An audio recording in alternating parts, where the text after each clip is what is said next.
Hello guys, आप लोग देख सकते हैं मैं अभी आ चुका हूँ सर्वोदय संघ पवनी पंडाल के मूर्ति के पास। तो यह मूर्ति बहुत भयंकर है, हर साल की भांति और इन साल भी बहुत बड़ा मूर्ति रखा गया है जो कि विद्या की देवी कही जाती है। आप लोग देख सकते हैं यह पंडाल का नज़ारा बहुत भयंकर तरीके से बनाया गया है पंडाल को, और पंडाल को बनाने वाला यही कलाकार है जो कि अभी मौजूद है हमारे पास, जो विकास नाम का है लड़का, और बहुत सारे कलाकार हैं।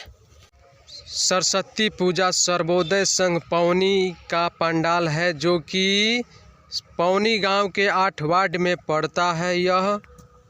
यहाँ हर एक साल बहुत धूमधाम से सरस्वती पूजा का मनाया जाता है, जो कि यहाँ प्रोग्राम भी रखा गया है। वह दिनांक है 28/1/2023 को प्रोग्राम किया जा रहा है। सर्वोदय संघ पवनी आपका हार्दिक अभिनंदन करता है।